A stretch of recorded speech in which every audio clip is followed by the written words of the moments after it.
மட்டக்களப்பில் நடைபெற்ற ஊடக சந்திப்பொன்றில் வடமாகாண முதலமைச்சர் சி.வி. விக்னேஸ்வரன் கலந்து கொண்டிருந்தார்.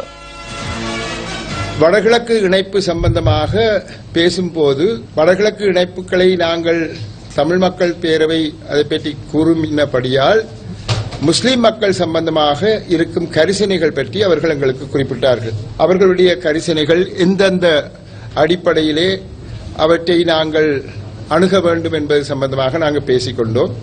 அதிலே எங்களுடைய எண்ணப்பாடு எப்படி இருந்தது என்றால், முஸ்லிம் மக்களுக்கு ஒரே விதமான, அதாவது எங்களுக்கு கிடைக்கும் அதே முறையான ஒரு பொறிமுறை சமஷ்டி அரசின் கீழ் கிடைக்க வேண்டும் என்பதில் எங்களுக்கு எந்த விதமான வேறுபட்ட கருத்தும் இல்லை.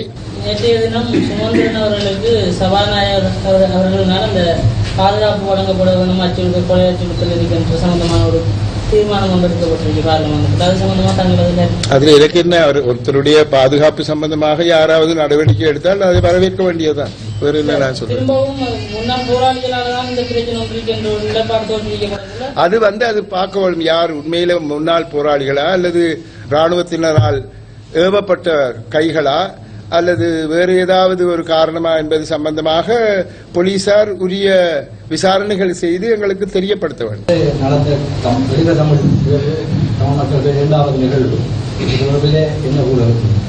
நாங்கள் எதிர்பார்த்ததை விட மக்களினுடைய ஆதரவு அமோகமாக இருந்தது. ஒன்று.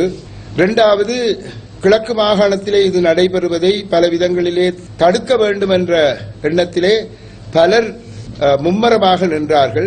அதை முறியடிக்கும் விதத்திலே எங்களுடைய மக்கள் தங்களுடைய பேராதரவை தெரிவித்தது எங்களுக்கு மேலும் மேலும் நாங்கள் செய்து கொண்டு போவது மக்கள் சம்பந்தமான எங்களுடைய நடவடிக்கைகள் சரியான திசையிலே சென்று கொண்டிருக்கின்றன என்பதில் எங்களுக்கு ஒரு ஊக்கத்தையும் ஒரு உற்சாகத்தையும் தந்திருக்கின்றது என்றுதான் கூற வேண்டும்.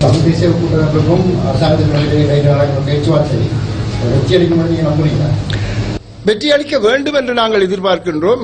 ஆனால் அரசாங்கம் வெற்றி அளிப்பதற்கு இடம் கொடுக்குமா அல்லது சிங்கள மக்கள் அதற்கு இடையூறாக இருப்பார்களா அல்லது அரசியல் காரணங்கள் அதற்கு இடையூறாக இருக்குமா என்பது சம்பந்தமாக எங்களால் கூற முடியாது. அப்பேற்பட்ட ஒரு சூழ்நிலையில் தான் நாங்கள் இருக்கின்றோம். வெற்றி அளிக்க வேண்டும் என்று நாங்கள் எதிர்பார்க்கின்றோம். 18 தரம் தமிழ் தலைமைத்துவத்துடன் மஹிந்த ராஜபக்ச அவர்கள் பேசினார்கள். அந்த பேச்சுவார்த்தைகளினுடைய பெறுபவர்கள் என்ன நடந்தது என்பது பற்றி ஒருத்தருக்குமே தெரியாது. 18 தரமும் எல்லாரும் போய் பேசினார்கள், தீ குடித்தார்கள், ரோல்ஸ் சாப்பிட்டார்கள், பேசினார்கள், பேசிக்கொண்டே இருந்தார்கள். ஆனால் என்ன நடந்தது? வடகிழக்கு இணைப்பு தொடர்பில் நீங்கள் கிழக்குமான முதலமைச்சருடன்